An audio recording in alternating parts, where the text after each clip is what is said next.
All commands and attachments are hereby notified that Alpha Company, 3rd MRB, reinforced, Alpha Section, 160th SOAR, are to prepare for immediate deployment to the country of Pakistan. Deployment for all commands is required no later than December 12th. The death of Pakistani President Rahman has triggered a collapse of stability and an outbreak of violence within urban centers. Military intervention is required to securely evacuate U.S. citizens and personnel. First, you will secure an evacuation corridor. Then, you will use it to extract U.S. citizens trapped in country.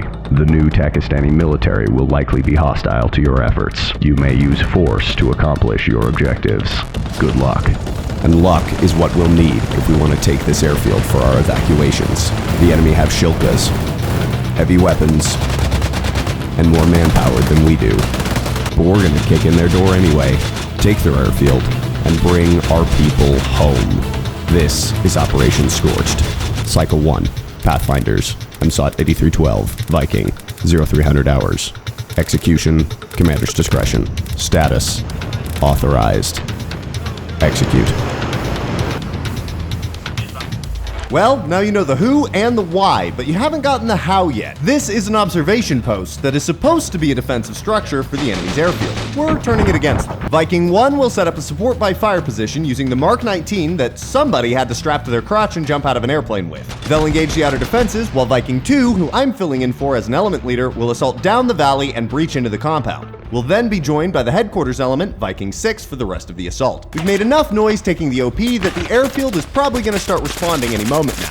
I start leading us down into the valley while 1 gets to work assembling the Mark 19. There's some gunfire that gets a little too close as we're reaching the rock. We lay down some suppression while we lay down for a break because hiking over 2 mountains has left us a bit winded. And while I'm sitting here, it's honestly a little surreal looking at this valley, knowing the way that we end up leaving this airfield about a month from now. But you're gonna have to subscribe if you want to see that one. It's still a few videos down the road.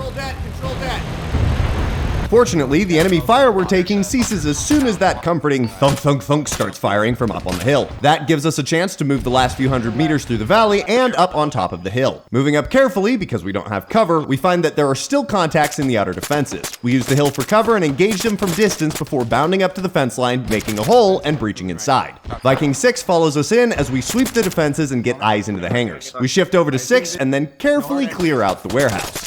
Oh, that would be unpleasant to deal with in close quarters. Good thing we got here before they use it against us. I vault the wall into what I think is cover. Oh, that was a mistake. And then McManus solves the problem for me. I fix the hole in my chest and then immediately piss off my corpsman, Chief Millward, by asking for some drugs and then running away from him before he ever gets the chance to do anything. But it's okay, because then I run into what is probably the single best thing I have ever found during an operation. A CQB shoot house that I get to clear for the first time completely blind while in actual combat with consequences.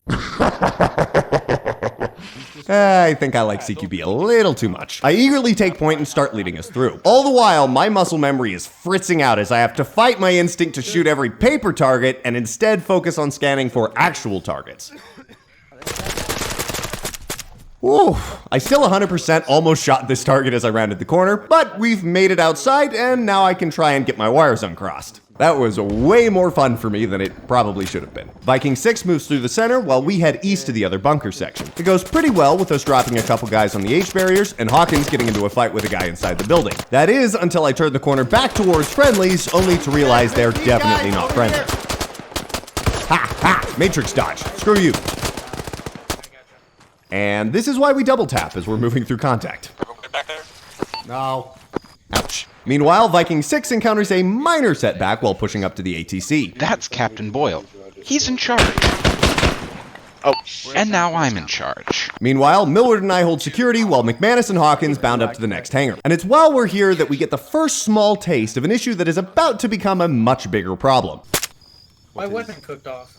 Yeah, I noticed that McManus was having that as well. So, for context, Ace has a feature that can cause your weapon to start cooking off ammo when it gets hot. But it's really aggressive about it, so we normally have that setting disabled. Except for today, where we had to transfer all of our settings to a new server because our main one was having issues. We got most of the settings transferred, but not all of them. We push into the hangar, find a pilot who definitely wasn't expecting us, and another one who definitely shouldn't have pushed that door. Smart, dude. Meanwhile, 6 pushes into the ATC and starts working up to the roof. At the same time, McManus starts engaging a QRF that's to the west, and I'm very aware of the fact that there's a man door to my left. So when the first shots ring out from that side, I think I know what to expect. I am very wrong. I'm gonna just let this clip play out in full because it's nuts. Up! Swap! McManus, I need a machine gun back here! Closing the door. Ow! This is 2, we're being pushed hard. We need CAS, southeast side. All friendlies are interior. Hawkins shoots so much that he has to transition to his sidearm because his primary is cooking off so much. And then I hear AK fire and remember McManus is holding down the other side entirely alone. Happily, it looks like he managed fine, but then we get pushed again by another wave of contact. By now, both McManus and Hawkins' weapons are overheated. Hawkins, who's on his Glock, bounds out with McManus to counter breach the enemy. He swaps back to his primary right before getting into contact, but the amount of NDs that occur because of cook-off makes this one of the weirdest looking counter breaches I've ever seen. Holy fuck, stop discharging.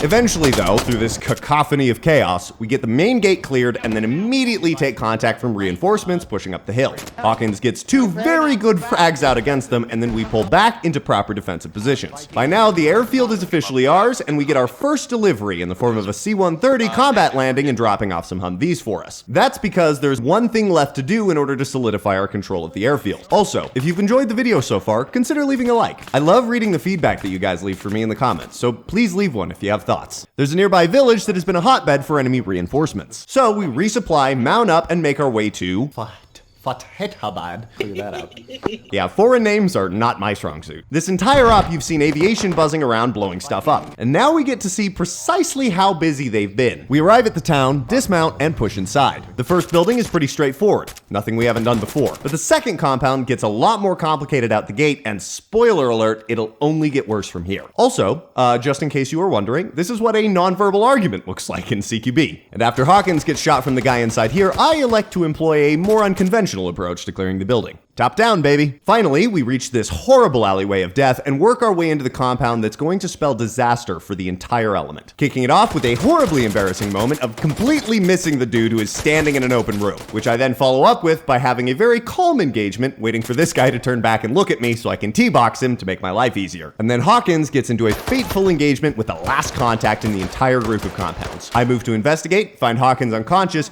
kill the contact easily, and then sweep inside.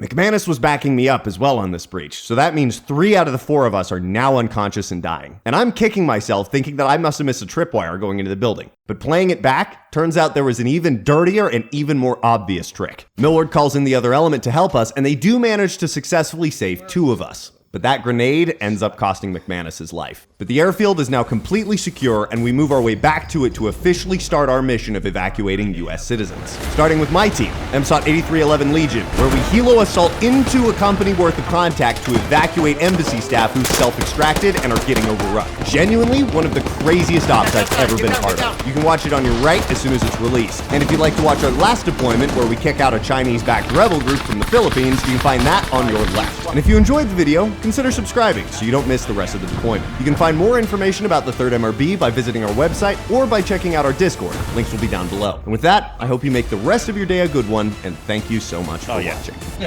Oh no, the 2 of you, gosh dang it. Okay, Navy boy.